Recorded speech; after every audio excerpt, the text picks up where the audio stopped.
Today's speaker, her name is Barbara Roberts, MA.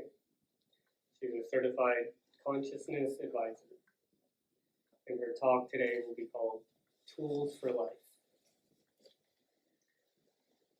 Barbara will present practical tools that you can take home with you. She will teach a Marma technique that you can do at home every day for just a few minutes to balance your physiology. She will teach about all the modalities that a consciousness advisor presents to clients. Also, everyone who attends will be eligible for a free 30-minute session. She will also offer free Mimi Reiki treatments for those who attend. A consciousness advisor is like a life coach who can provide one-on-one guidance in a personalized program for individuals to attain their goals. What do you find helpful? Aromatherapy, light and gem therapy, meditation, yoga, asanas, breathing techniques, music therapy, Ayurvedic routines, herbs, Vastu or Eastern astrology, recommendations from Vedic tradition, and more will be discussed. She is based here in Anchorage, and she explores a variety of tools according to your interests.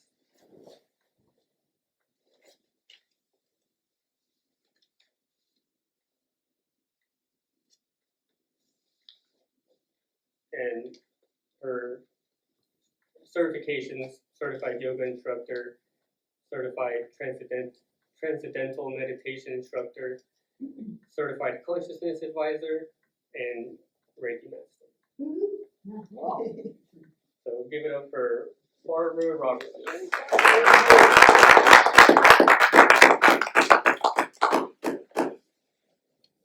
Barbara, make sure that you talk so we can catch your voice. Yeah, and if you can't hear me, let me know, and you can move up closer too. So we are going to be talking about today as my role as a consciousness advisor, but as the introduction said, I'm certified to teach yoga, and I'm actually certified to teach ice skating, which I used to do, and I'm also a certified ballroom dance instructor. So I'm trying to, when I was younger, I taught swimming lessons, so, and I've been teaching also English at the university, so I've been always a teacher. But today I wanted to give you some tips and tools that you can use. And again, as he said, if you're interested in more details, I have my contact information and such, but I hope today you'll go home with a few tools that you all can use. And this morning was a beautiful sunny day. So what would you do as part of your routine in the morning, do you think? I'm just going to suggest that, go ahead. I walk dogs. She goes out for a walk. So ideally, according to the Ayurveda routine, which Maharishi Ayurveda is part of the programs that we teach, which is from the Vedic tradition, which is thousands of years old, we would all wake up early at sunrise, and we would go out and let the sunlight be on our eyes. And if it's too bright, we can always, close your eyes. You don't want your eyes directly in the sunlight. But we can get the energy from the sun in the morning. And yes, we can go for a walk. And so Ayurveda has a whole routine that we can do in the morning. And sometimes you might have seen that some people go like this, and then they cover their eyes, and that can be very soothing. And everything that I'm going to suggest today for you is to soothe and balance the physiology. And one of the things I've done in the past too, well, you can do it every day, and it's called gratitude, being thankful. And so you can think of 10 things, but not just 10 things. If you start naming 100 things that you're thankful for, you would be surprised how you start feeling. And so I will say, okay, I'm thankful for the sunrise and for the sunsets, and I love flowers, and thankful for water and blue skies, and I just start naming all kinds of things. Anyone want to add something else to my Good list? cup of coffee. Friends, family, Friends, family, spiritual life, music. music is a big thing, and I'm My going to talk meditation partner. meditation and having a partner. Silence. Silence is a big thing. We could write a whole book about silence. So, gratitude is something that we can all use every day, being thankful for our friends, for our family, and everything we have. According to the Ayurvedic routine, in the morning we would scrape our tongue because we want to get rid of toxins. And I brought my tongue scraper somewhere if you haven't seen it, but some people just use their toothbrush or a twig or whatever to scrape your tongue in the morning. And it's suggested that throughout the day we drink some hot water, and it doesn't mean all day long, but every hour if you were sipping a little hot water, and it doesn't even have to be tea, it's just hot water, it's flushing your system and it's getting rid of the toxins. So for better health, we need to balance the system and we need to get rid of toxins. Also, yes. Well, can you explain why there's any difference between warm water and cold water? Well, cold water does not help your digestion. And so in America, we have a bad habit of when you go to a restaurant, they offer you ice water. I will ask for hot water with lemon. And in Europe, it would probably not be the tradition to have ice water. It would probably be more warm water, and I think they're a little bit more health conscious as far as organic and gardens and things. To some extent. And then another thing we can do in the morning is give yourself a massage. It's wonderful to go have someone else give you a massage, have an appointment and such, but you can do your own massage at home, and the oil that you put on your skin is going to help your skin resist disease. It's antibacterial, it's got all kinds of qualities and benefits. And so you can just heat up a little oil or just use some kind of oil. It doesn't matter if you use sesame oil or coconut oil, whatever your preference is. But you're going to do long strokes on the limbs, and you're going to do circular on all the joints. So it's very simple. If you're just going to do your arms, your legs, you can do circular on the stomach. You can do arms and legs. And then you can do that right before you take your shower, and then the warm water will help the oil to go into your skin. And some people say it's like having a barrier all day long. You feel so good after you've given yourself a massage in the morning. Yes. So you're suggesting that we put the oil on before we take our cleansing shower? Before your shower. Interesting. And if I have time, I'll mention some of the Ayurvedic treatments that they would do. There is a clinic, a Maharishi Ayurvedic clinic in Fairfield, Iowa, and lots of doctors all around the world and in the U.S. Have trained with Ayurveda. And we'll be talking about that today as we talk about taking your own pulse today.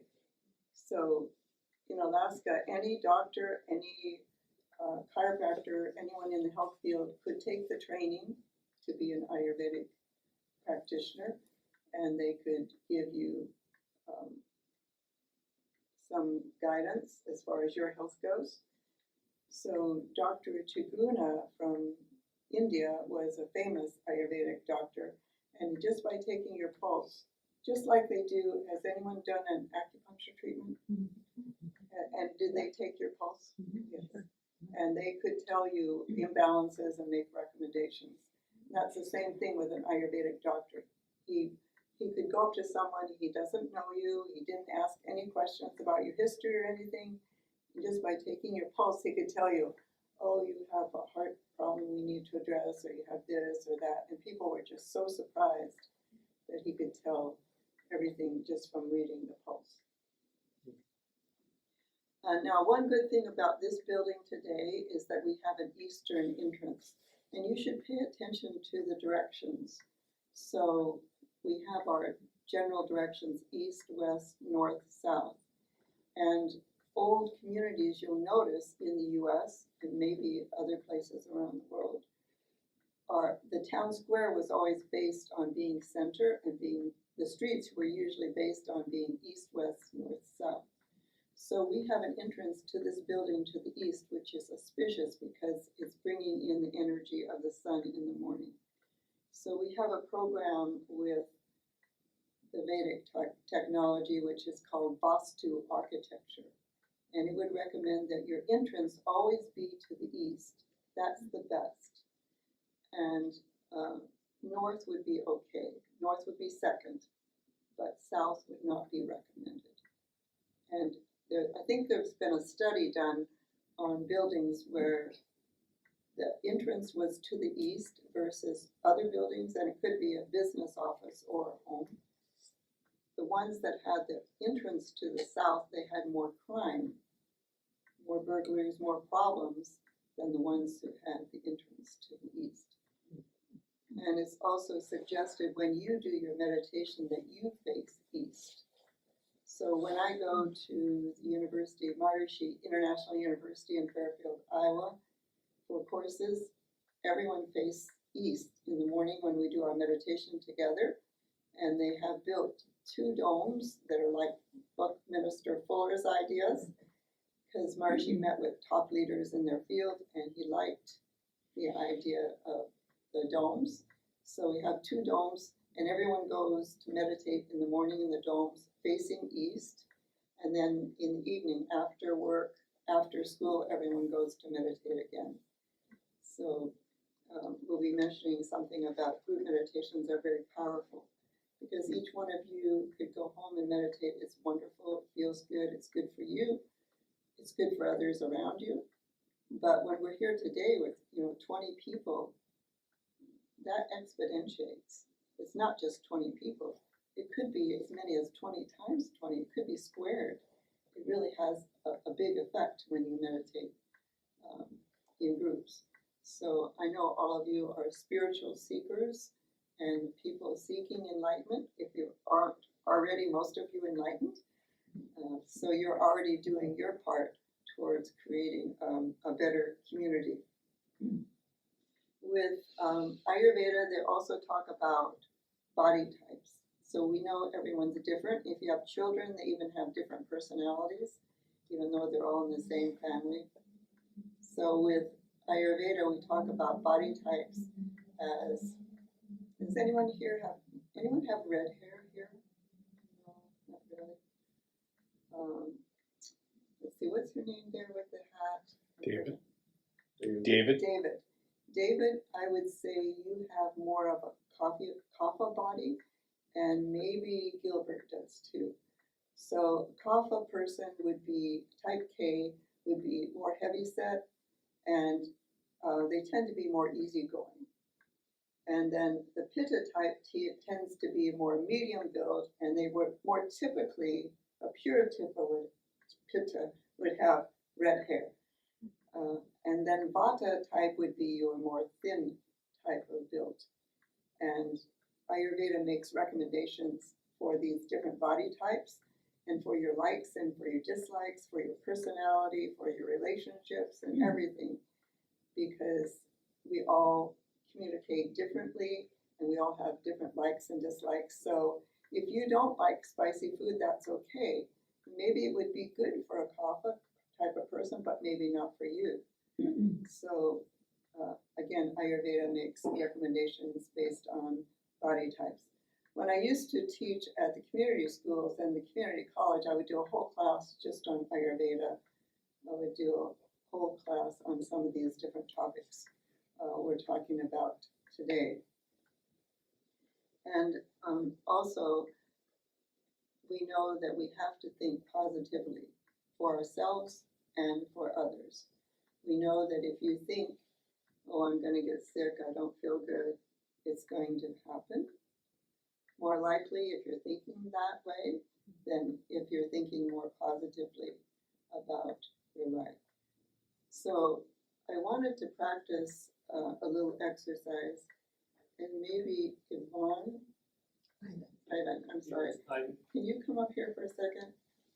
I'm going to have him turn his back to me, and I'm going to think of him in two different ways, and I want him to tell me what he feels.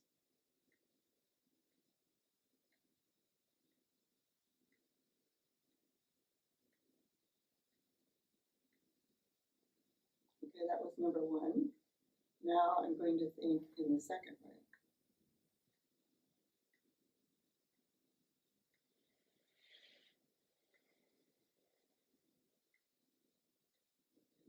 I'm going to stop now, and I don't know. Did you feel a difference? I did the first one, my heart swelled up, and the second one it just fell. Okay, good.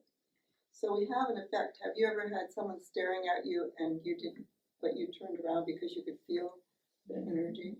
So I don't like to practice the negative one, but if you were looking at someone and thinking, oh, you're a terrible person, I can't stand you, blah, blah, blah, you're sending them negative energy. But if you're thinking, you're another beautiful soul, and you're thinking and sending them positive energy, you have a really positive effect. So we have to think that we have a responsibility to uplift other people, to say, you know, you look great today, what a beautiful sweater, I'm so happy to see you today. Whatever, smile, whatever we can to uplift other people. It becomes our responsibility as someone who's walking the path, which I think all of you are doing.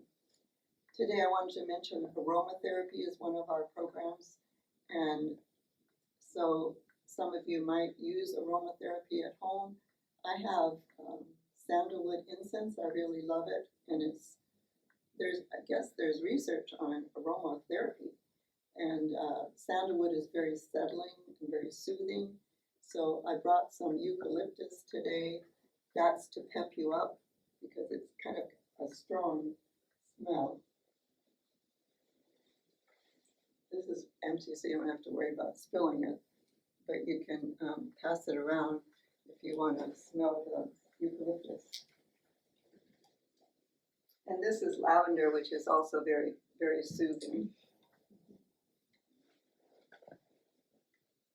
So there's a whole science about aromas, about color, about many different approaches for therapy.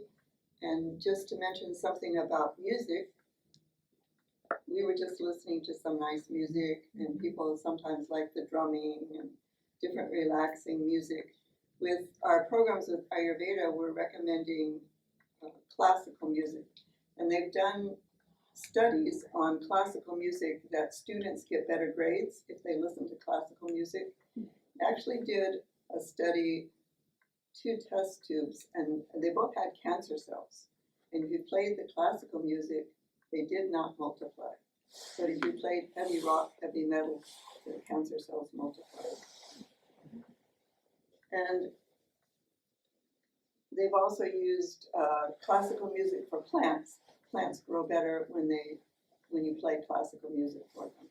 And I met one gal who is a music therapist at a major hospital in the US. So they are recognizing music therapy for people recovering from surgery. And particularly with the programs that I teach with Maharishi Ayurveda, because the Vedic system is from India, they're recommending classical Indian music. Some of you might have heard Ravi Shankar and that type of music, and you like that type of music. So they're having live concerts around the world. And I've gone to some, and I went to one that was called the Midnight Concert. And I'm thinking, should I go to this, at midnight? And it really started about 10:30. And then I had to get up the next morning and go to my flight at 6 a.m. And I thought, I'll be too tired to go to the airport. But the concert maybe started around 10:30, 11. I know it was over before 1 or 2 a.m. It didn't last all night. But I was amazed at how I felt. I did not feel tired the next day. And they said that's very common in India, that practice. But you don't have to have a midnight concert. They have them in the evening, or you can buy CDs and tapes and such of the music, and you can listen to it at different times of the day. So there's particular melodies that are for the morning or the afternoon or the evening. And you can listen to sitar or tabla or flute, all the traditional music instruments and vocal from India. So that's just a little bit about music as a therapy. We say in the Western, we say do, re, mi, fa, sol, la, ti, do. But in the Eastern tradition, they say sa, re, ga, ma, pa, na, dis. So it's a little different system with the Gandharva Veda music. I did have, years ago, the Gandharva Veda musicians were doing a tour, and they did come to Anchorage, and they did play at the university, and they were on public radio, and they gave private lessons and met with private students, whether they were vocal or instrumental. And so that was really enjoyable. And a lot of the knowledge from the Vedic tradition comes from Sanskrit. So Sanskrit itself is supposed to be a very pure language and very healing. And so you can listen to some of the Sanskrit chants and you can feel very, very settled. Or you can take a whole class in learning Sanskrit phrases and such. So I thought I'd say one for you today. Sahana bhunaktu, sahana bhunaktu, sahaviryam puravahai,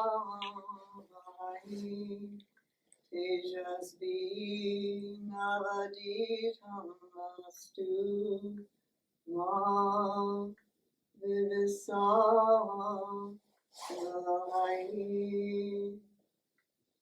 And so if you listen to the Sanskrit and the tradition from India, I think you'll find it's very soothing, very relaxing, very balancing. So I wanted to mention something about music. Now we are going to do, as I said earlier, a few practical tools besides some I've been mentioning that you can take home with you. And when we're sitting like this for some time, especially after you've been sitting an hour somewhere at a lecture or you're working on your computer, you need to take a break and you need to do something. So we can do chair asanas. Now today we're not going to get down on the floor and roll around and do the yoga asanas, but we are going to talk about some of the breathing techniques. And I'm going to show you what you can do. There are lots of exercises now, especially for seniors, to do exercises in your chair. But for us, just sitting in our chair, we can start by moving our head from side to side, right to left. Just very gently, easy. Loosen up the neck a little bit. We're going from right to left. And then we can move up and down. So we're going to look up and look down. So we're moving the head up and down. And up and down. Little stretch for the neck. Then we can go diagonal. So I'm just going diagonal. To the right and to the left. Now I don't know if some of you go to chiropractors, but I've had some chiropractors say if you practice these exercises would really help with your neck and some problems that you're having. So there are some resistance exercises you can practice that the chiropractors recommend for your neck. So we've moved up and down to the right and the left. Now we're just going to rotate our head. So we're going to rotate all around to the right, all the way around. And we're going to rotate all the way around to the left. And we're going to do the same thing with our shoulders too. We're going to rotate our shoulders up and all around. It's already helping Laurel relax. So we're going to go one direction and then you can go the other direction. Sometimes I even do up and down, just shoulders, loosen up. Because I think we all feel a lot of tension sometimes in our neck and shoulders, so it's always good to do some kind of rotation. Now, even in our chair, and I was actually on one plane where we did these exercises. That was only one time that we really, and it was like a 5-hour, plane, but there was a video and we were doing exercises on the plane, which is a good idea, get up and stand or move around after you've been sitting for 5 hours on the plane. So we're gonna twist, and we don't have to have our arms way out or anything because we got neighbors. So we're just gonna twist around to the right, and we're gonna twist around to the left. It's more fun when there's somebody on the other side. Say hi, They neighbor. make funny faces at them.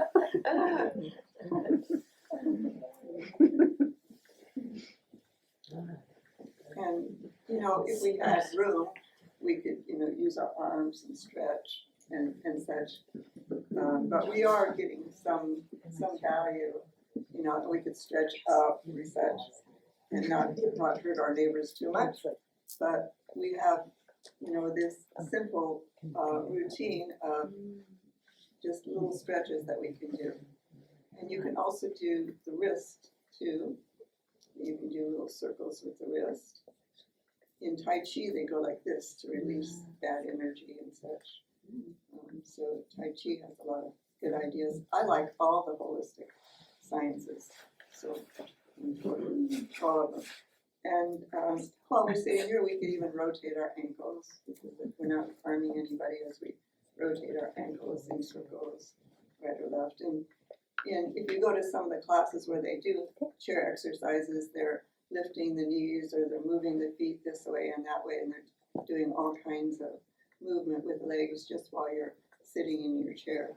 But I think that gives you the basic idea of what you can do sitting in your chair. And we would be doing the same thing if I just stood up and wanted to just move around a little bit. Whether I'm using my arms or not, I'm still twisting, bending, stretching, doing my neck, my shoulders, everything. We can still do the same thing standing up. So we don't always have to be down on the floor. And when I've been doing the yoga exercises since I was in my 20s, and one time I had maybe an injured knee or leg or something going on. And so the teacher told me, if you would just do the tone up and the relaxation pose, that would be beneficial. So in the morning or whenever you do your yoga before your meditation every day, you can tone up and you're just taking your arm and you're pumping the blood up to your heart is the idea. On the outside of the arm and on the inside of the arm. On the outside of the arm and on the inside of the arm. It's called toning up. And I would do the same thing on my legs and bringing the blood up towards the heart, even up the back and behind the neck on each leg. And then I would do my asanas if I'm able to do all the rolling around on the floor and other traditional asanas. And then when we lay down on the floor, just like we do in laying down to sleep in bed, that is actually a very important asana. And you can do that one as much as you like, whenever you like. So I'm sorry, when you say that one, what are we talking about? lying down, Just lie down. yeah, that is actually, it has a name for it, but you're lying down after you've been moving around, and then you lie down, you're letting the body just relax. And even when you're lying down, you can have your awareness, relax the shoulder, relax here, relax here. Your attention is very powerful, so wherever you put your attention on relaxation, it's very, very beneficial. Now, some of you already know breathing techniques, so every day we're going to do some breathing techniques, and some of them we can call deep breathing, so I'm going to inhale slowly and deeply, and I would say as if I'm counting up to 10, and then I'm going to exhale just as slow and long as I can. And with Pilates, they say you should purse your lips and go. It's like you're blowing out a candle. You just really try to empty. empty the lungs. So you're going to inhale slowly and deeply, as if you were counting up to 10. And in some of the variations, you can hold for a while, and then you can exhale. So there's different counting methods for different types of deep breathing, whether you want to count to 8 and then count to 4 and then count to 6, or there's different types of techniques, but basically you're just inhaling slowly and deeply, and usually through the nose and then out through the mouth. And there's a technique called the Alexander technique, which is recommended to help people with their breathing. And always when a paramedic comes to a scene, or a doctor is going to tell you breathe and relax, get rest, get better. Because when you're, there's just been an accident and you're all uptight or something about you have to stop and breathe. If you could just stop and breathe 3 deep breaths, it's going to help you settle down. So that's one of the techniques. And then also some people say you should use your abdominal. So you should exhale, you should inhale, and your abdominal, you can feel with your hand on your stomach that it's going out, and then you can feel the exhale that it's going in. So again, there's benefits to all these different breathing techniques that you can do every day for a few minutes.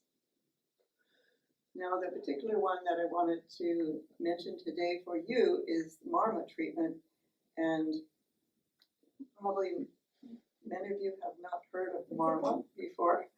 So you've heard of acupuncture, acupressure, many different systems of looking at the body. You've heard of chakras and such.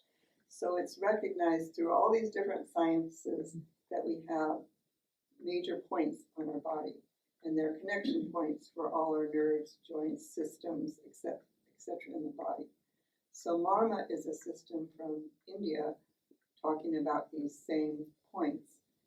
And so I've had a Marma treatment by someone who's a trained technician, and it was just wonderful. It was not like, a heavy, deep massage or anything, but it was very gentle and very relaxing. And she was putting specific aroma oils on different points on my body. So you do a whole treatment for an hour, and it's just wonderful and relaxing and soothing. It's like a meditation. So since we don't have that technique available today for you, we're going to do our own self-Marma treatment, which you can do at home. So it begins by taking your pulse. Now we're going to learn a little bit about our pulse. So I'm going to take these 3 fingers, not my little finger and not my thumb. And for the ladies, I'm going to take the right hand and I'm going to put it on my left wrist. And I'm going to be taking my pulse. For the men, I'm using my left hand on my right wrist. And just feel your pulse. You don't have to be the doctor, you don't have to have training, you don't have to know anything about how to read the pulse. But if you just do this every day, you'll find, my pulse is settling down. Maybe you were busy or you're anxious and you feel the pulse is jumping or fast, but you'll feel that it just settles down to its own natural rhythm. And it could be if you're just doing it for a minute. It doesn't have to be a long time. So just 30 seconds, a minute, you'll feel it settle down. So that's what we start with the Marma therapy. But you can do this alone anytime you want at home. If I was an Ayurvedic doctor, I would be reading 3 points across each finger, and I would be reading different layers, very sensitive fingers to knowing the pulse in the individual. What's the significance between the right and left one for female and male? There's moon and sun, and there's something about the right side of the body and the left side of the body, and the male and the female orientation. And it's recognized in Maharishi Ayurveda programs. And even when you do your yoga asanas, they're suggesting that women should stretch to the left first and then to the right, and men should stretch to the right first and then to the left. Just some little nuances that we learn with Ayurveda. So we're taking our pulse, and now we're gonna do 3 circles on the top of my head. And I'm using my right hand for everybody on the top of my head, and I'm using my left hand on my stomach. And I'm circling 3 times, just slowly, evenly, and then I'm gonna stop, and I'm just gonna feel it. Oh, that helped balance that area. You go counterclockwise or You're clockwise? supposed to go clockwise. Okay, so that's the second step. And then again, I don't have handouts today, but I've done this for other people, and we have, like anyone who can hand out my email and my phone, you can text or email me. And then I can send you, if you want, a printout of the order, the sequence that we did. So taking the pulse, doing the circles, 3 circles on the head. Now we're gonna go to our temples. And we're gonna do 3 circles on our temples. And maybe you only have room for 1 finger, if you want more fingers there. But we're just gonna do 3 little circles and we're gonna stop. Because we need that moment of silence in between to kind of settle the physiology. So we've done our pulse, we've done the top of our head, we've done our temples. Now I'm gonna do my heart area. So my right hand is on my heart, and I'm doing 3 circles, and my left hand is on my abdomen and my stomach. So just 3 circles on my heart. And then again, stop. And then we're gonna finish by going back to the pulse. Just these very simple steps. Going back, ladies taking the right hand to your left, men taking the left hand to your right, taking your pulse. Anyone feel a difference? Feel something settling? Gilbert said he's feeling something. Much stronger pulse. Much stronger. Oh. So, this was the Aroma treatment that I wanted to teach to you today.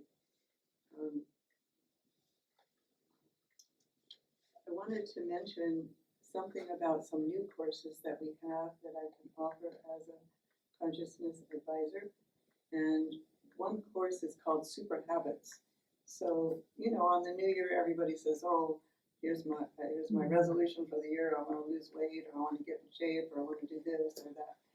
And then how many people last through the year with their new resolution about losing weight or getting in shape or going to the gym or whatever.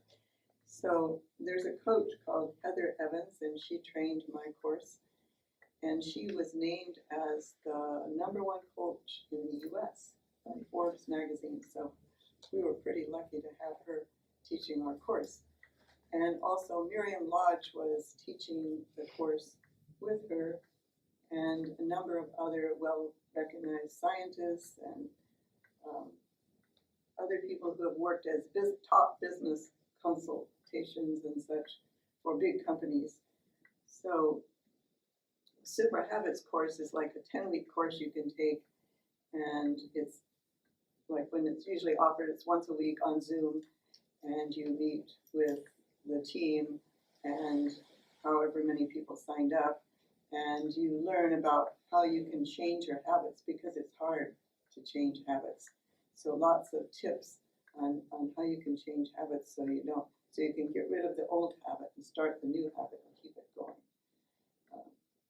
And then the other new course we have is Super Relationships, which is taught by Vicki Broom, and she's a psychologist.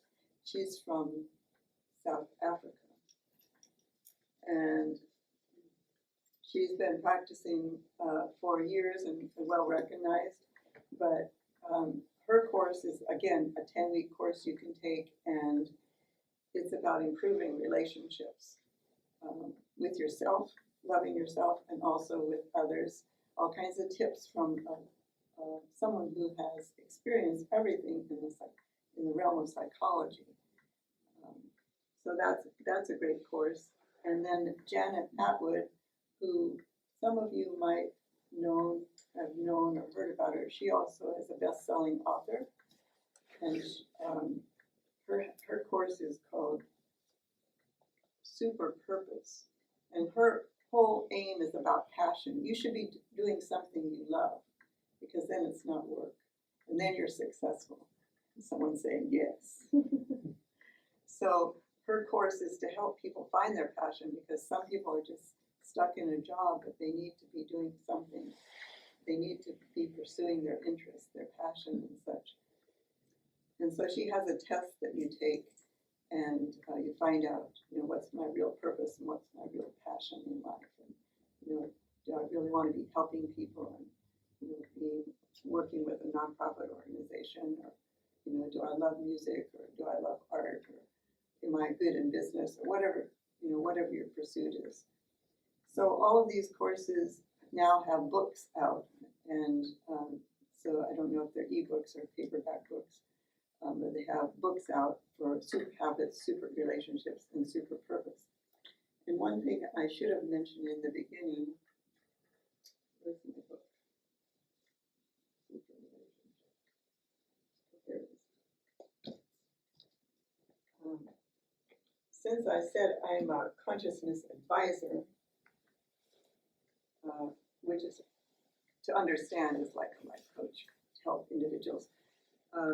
It all comes from Dr. Tony Nader's book, and this is his paperback book, which first came out as an ebook some years ago. And his book is Consciousness is All There Is. So in his book, it's a very scientific book in some ways, because he goes through all the scientific theories throughout the ages, whether it was relativity, or it was Newton, or it was Plato, philosophers, scientists throughout the ages, and how, in the beginning they used to think the earth was flat, and they thought the earth was the center of everything, but then they found out the sun was, and so we go through all these theories, and then they talk about the unified field today, and so he's talking about how the real substance of life is consciousness, and that's what he talks about in his book. And that's why for us as consciousness advisors, we're addressing your spirituality, your thought patterns, etc., because that's the most powerful thing, rather than just physical programs that we can do. So in our programs, we offer aromatherapy, music therapy, yoga, as we've mentioned a little bit, marma therapy, breathing techniques, as we've gone over a little bit of daily routine. We recommend massage. At the clinic in Fairfield, Iowa, they give traditional Ayurvedic treatments. So many of you have had a massage, and I once trained as a massage therapist, so I know what the basic techniques are, and they keep improving and adding everything so much these days. But the Ayurvedic massage has a little different approach. And again, when you're doing your massage at home, you're doing like an Ayurvedic massage, because you're doing long strokes on the limbs and circular on the joints. Ideally, when you have the full Ayurvedic treatment, you would have two people working on you, not just one person. One person is working on the right arm, one person is working on the left arm, one person is working on the right leg, one person is working on the left. And you don't just, it's not just the front and back. You sit up, you change positions, and you're doing these different specific strokes and techniques for your Ayurvedic massage. And that's called Abhyanga. And then there's a treatment called Shirodhara, which is for the pineal gland. And there's research for massage in general, just all the benefits.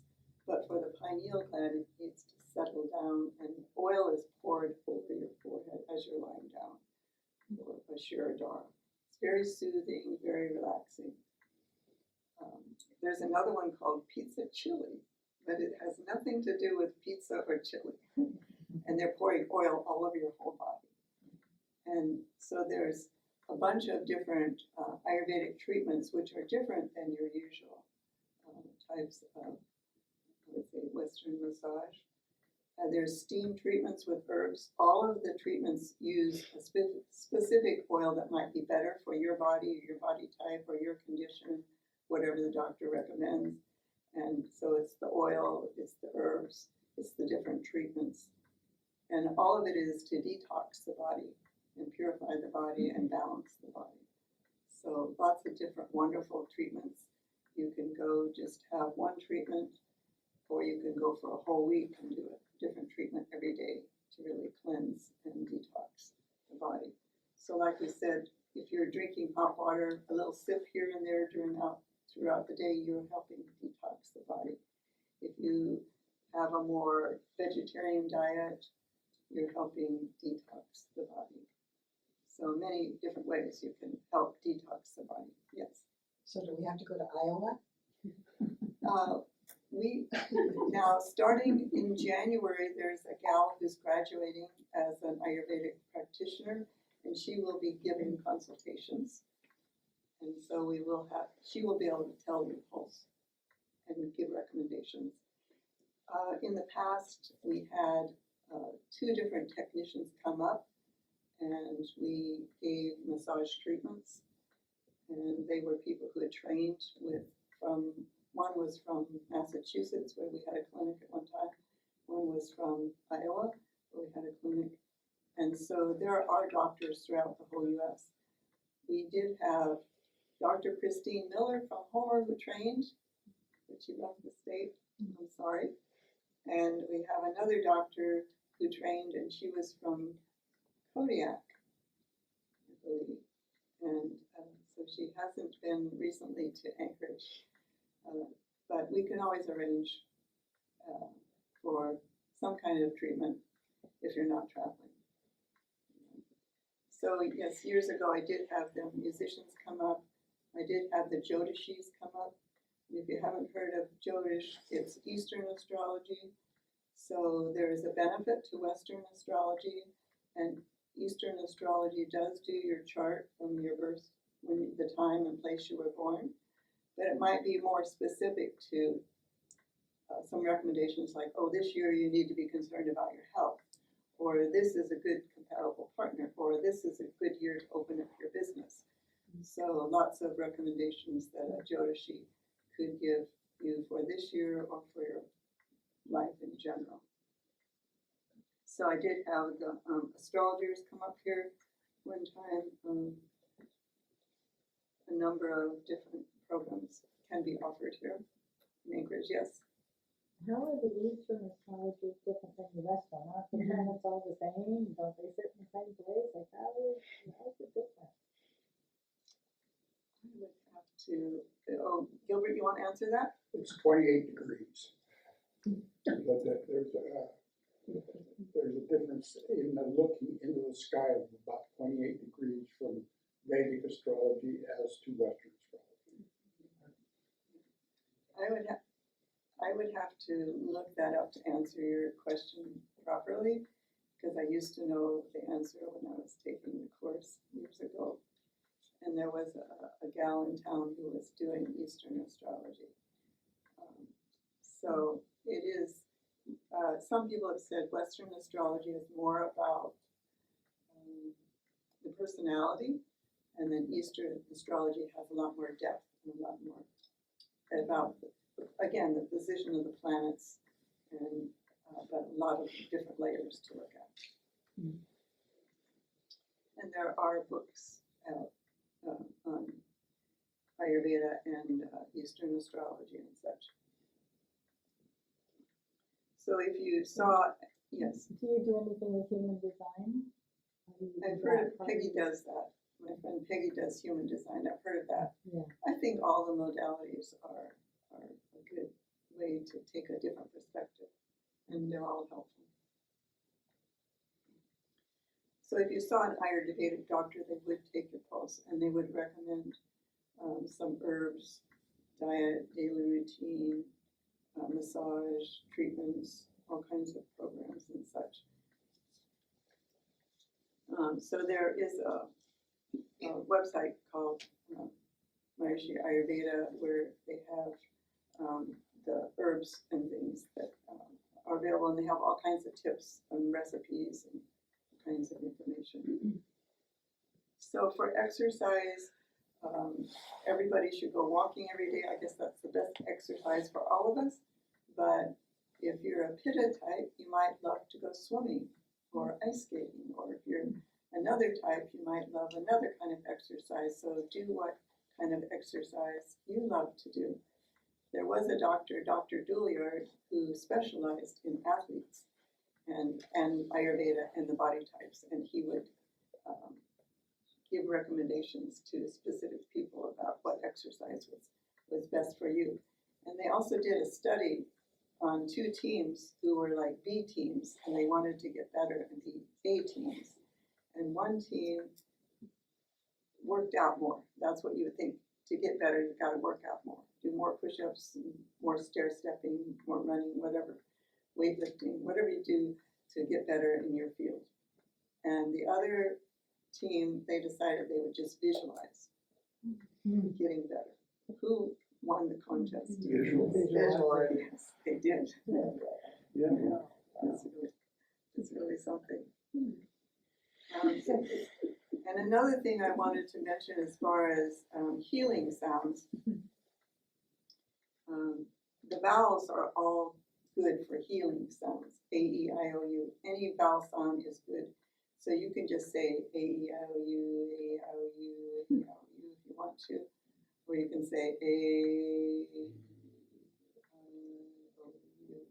And however you want to say it for what we know of our alphabet. Our alphabet is very linear, goes from A to Z, right? But the Sanskrit alphabet is like a little square here, and these little 5 or 6 rows, very different. And I've taken some different languages to kind of see their perspective.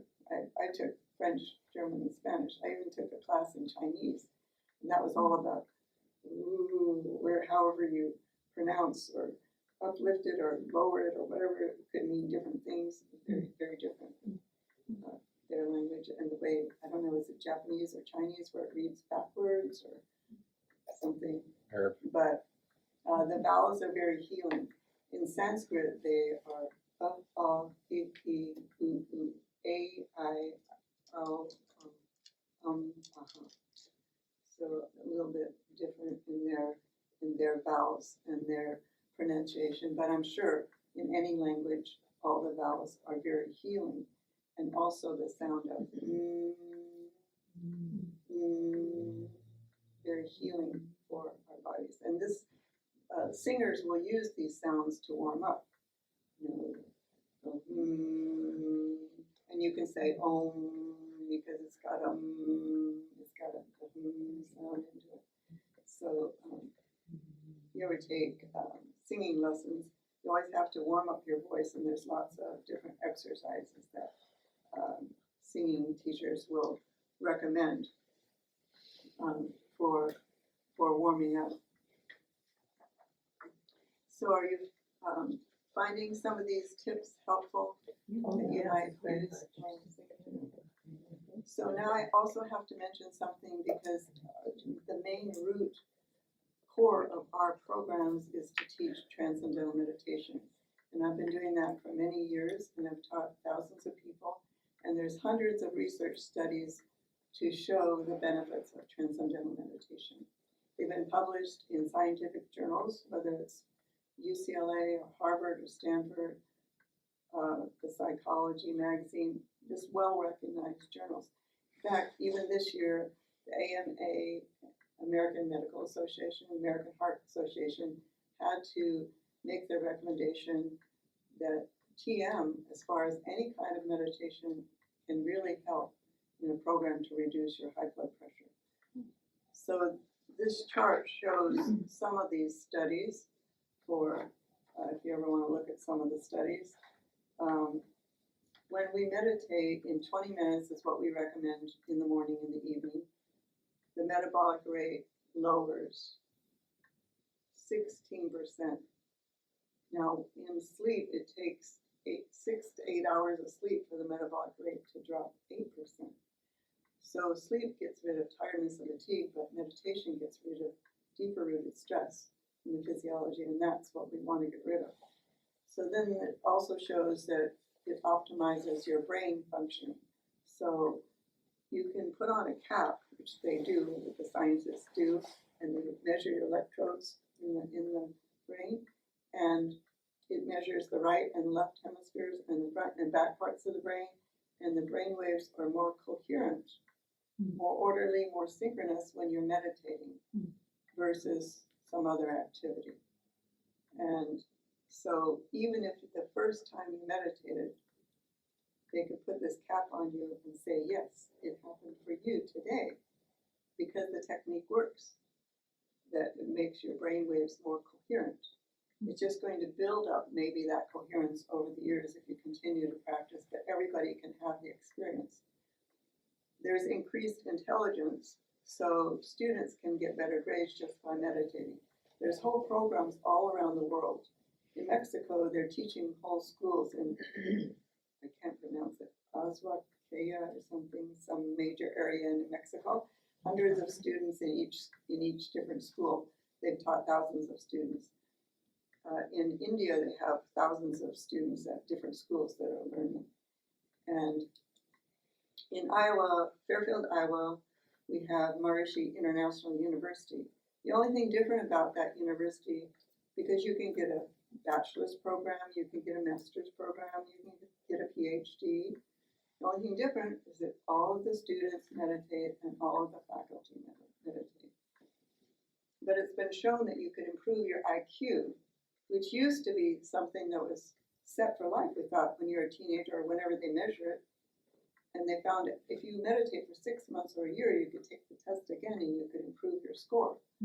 So that was pretty phenomenal. So broader comprehension, increased focus, increased learning ability. That would mean they do a test where you're trying to solve problems, and they would have a meditating group and a non-meditating group, and the meditating group would do better. Changes in academic performance. So you can either tell your student who wants to go from a B to an A, start listening to classical music and or start meditating and improve your grades. So faster recovery from stress, that's another study. So if we were in this room, they would play an annoying sound and we'd all react. But then it's going to come again in 20 seconds or 30 seconds.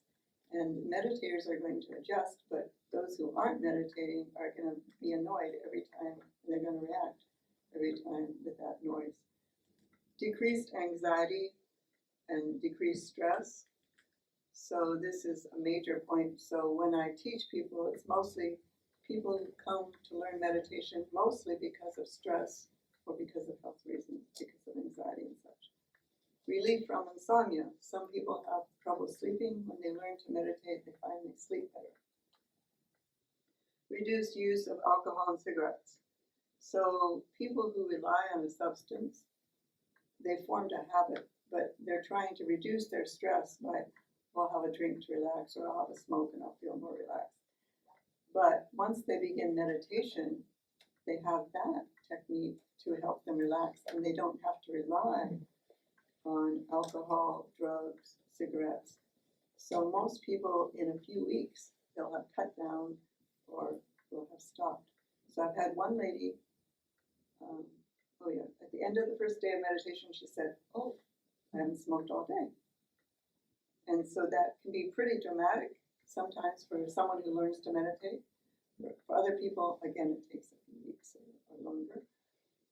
And so she stopped smoking. Oh, another person, at the end of the first day, some people are measuring their blood pressure every day because of doctor's orders or their own concern or whatever their routine is. And so I've had one person say, well, my blood pressure lowered the first day and it's never gone up again. So they had a dramatic result the first day. But again, for other people, it's going to take a few weeks and longer sometimes for some people, where it just gradually becomes normalized and they get off their prescriptions. And that's our goal for a lot of people, is to get off the prescriptions and the side effects and such. But we all want to have better health. So increased productivity. We've used the TM program, Transcendental Meditation, in businesses, and people get along better with each other, and they do a better job. Some say, oh, I got a raise, I didn't even ask for it, because the boss sees that you're doing a better job, you're more focused, more productive. And there's sick less often. When you start meditating, you build up resistance to disease, so you're not sick as often. So it's a savings to a company. Sometimes a company will pay for their employees to learn to meditate. And they'll even give them 20 minutes from their day.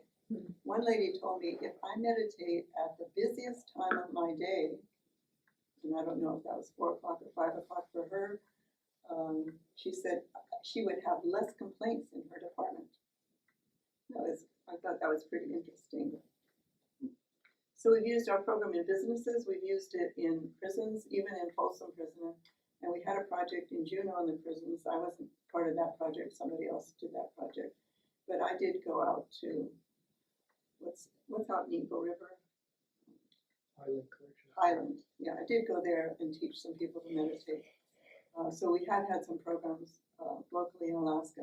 But overall, some prison projects all across the U.S. and probably around the world, but I'm more familiar with the U.S. So we've had the best program in terms of rate of recidivism or rate of return. Those people who meditate get out and don't come back. Most people who are in prison are repeat offenders. They don't get the rehabilitation they need, and they go out and they come back again, committing another crime. So we've used it in business, in prisons, in schools. So in San Francisco, we had a project with an inner city school. And usually the principal has to start first, then have the staff learn, then have the students learn. And usually it's an inner city school, they've got gangs, they've got problems, they've got teenage pregnancies, no one's graduating, they've got truancy. People aren't going on to college, it's usually high school. And so they will turn their statistics around in a year with their students meditating. So they also did a project in Washington, D.C. The principal actually went to Fairfield, Iowa to visit the education system there. And in Fairfield, Iowa, we don't just have the college, the university, but there's a private school. So you can go to preschool, grade school, junior high, high school, the whole thing. And so I've been impressed with the students there, because a 5th or 6th grader could get in front of a conference with hundreds or thousands of people and talk about their science fair, which I thought showed a lot of self-esteem and confidence. And so we used our program in schools, and we feel that it could improve government, could improve all areas of life. So there's a principle called 1%, there's a principle called the Meissner effect, there's a principle called the Maharishi effect. So does anybody know what the population of Anchorage or Alaska is? 730,000 total state population last census. Wow, it used to be like 500-600, I thought it was gone down. So Well, it has gone down, what's but 1% it's still of 800,000. that number? That's how many people we need, or how many people do we need in Anchorage meditating? Because they've had cities where if 1% of the population was meditating, crime rate will go down, hospital admissions will go down, accidents rates will go down. There's an improvement in the quality of life. We've had large group meditations. I just went to India a year ago. We had over 10,000 people meditating together in one place outside of Hyderabad, and we actually had over 11,000 people for the 2 weeks I was there. And that was our largest course so far. So before that, we had 8,800 people at the university in Fairfield, Iowa. And while we were there, we saw that the stock market index went up. There's all kinds of factors that they study independently. And again, accidents went down, hospital admissions went down, number of sociological factors that you can study. So then before that, we had a course in Washington DC, which is our nation's capital. And we had 4,400 people there. And we went to the chief of police and the mayor and we said, while we're here, you're going to see the crime rate go down. Well, they don't believe you. But then it happens. And then they say, oh, could you stay or could you come to this precinct? The exciting news for me is that I just taught my first policeman in Fairbanks about a month ago, because now with the David Lynch Foundation, I have scholarships for policemen, for firemen, for first responders. I have scholarships for nurses and doctors, which I've taught a lot of nurses. Nurses can get continuing education credits when they learn Transcendental Meditation. And firemen, policemen, nurses, doctors, that's what I have for scholarships. And next week, I'm going to teach my first policeman in Anchorage. And it's part of, most companies have a wellness program. And so they start looking at what are these modalities, just like the VA veterans. We've been teaching Transcendental Meditation to veterans because they have PTSD. And they've been finding, counseling isn't helping enough, prescriptions aren't helping enough, what can we do? And so they've been starting to say, okay, you're a veteran, you can see an acupuncturist, you can do this, you can do that. You can start using all these different modalities. And so for the veterans, they found, there's symptoms like, of course, they can't sleep or they have nightmares or a number of different, a lot of anxiety and such. Within a few months, they're not having those symptoms anymore. It's pretty phenomenal. And they're starting to use it in academies, a lot of the military academies and such, and they used to say, okay, when you come back from combat, you need a technique to help PTSD.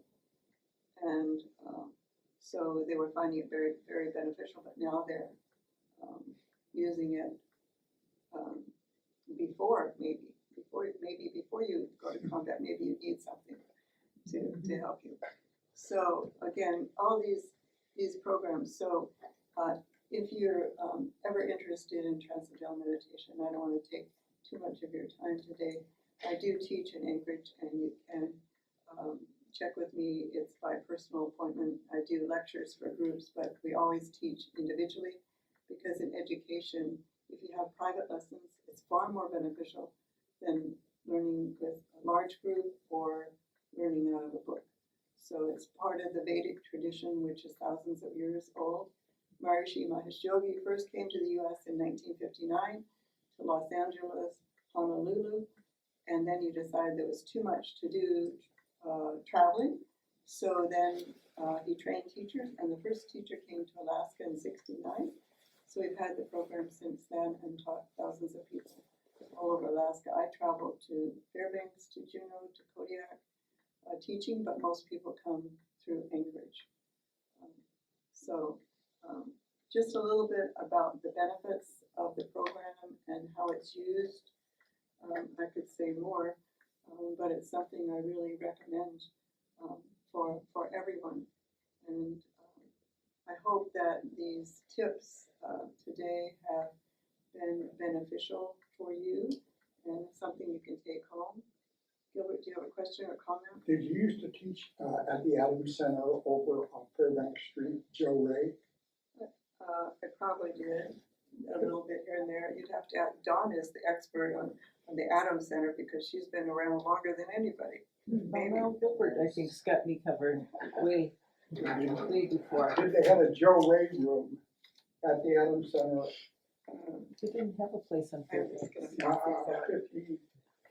56th Avenue. Fairbanks. 56th Avenue. That was before. And I'm welcome to take anybody's questions. You want to pass these? Anybody wants? Do you have the, Can pass the basket. Oh, yes. all the names of the things you talk about, people that Doing the inspired you? The courses and stuff like that. Yeah, but Yeah, I can, if you email me or text me, I can give you that information about who I mentioned today. I know Yes.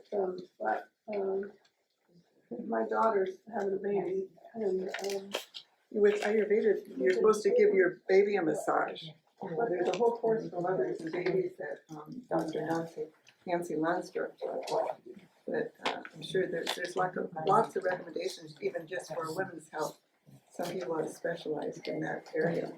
well, what I was gonna say is, today, I had a big baby shower for her yesterday, and, that was huge, and we had all kinds of food and stuff there, it was a big dinner, and soups and salad, but anyway, it had tons of dessert, and chips, and anyway, because I'm really sensitive to it, I don't usually do any kind of junk or anything, no bad food, and I don't eat the cake, I don't do any of that, but anyway, I did yesterday, I had the cake, I had the potato chips, and You had oh the my sugar God, and everything. I Did it couldn't feel good? sleep, I couldn't sleep last night, I woke up feeling terrible, and I thought, okay, today I'm gonna just clean myself out and drink water and have tea. Anyway. Some people really feel the effects. But one of the things that you were talking about was somebody that does a class, which is like, if you're like, if I get it, whether it's at your place or not, but anyway, habits and how, like for instance, even though you shouldn't do something, how, you don't have the willpower to stay away from it, even though you kind of know from experience you shouldn't do that kind of stuff, but then you do it anyway. And then, in the course you have a buddy and you keep each other on track. And that's why, like even for consciousness advisors, you have to report in to somebody else every week about how you've been doing and what you've been improving and such. And when you're accountable, sometimes you can start changing habits. So there's lots of tips like that that we give you in the groups. Yeah, with some class you mentioned that, anyway, yeah. You had a question? Someone else had a question?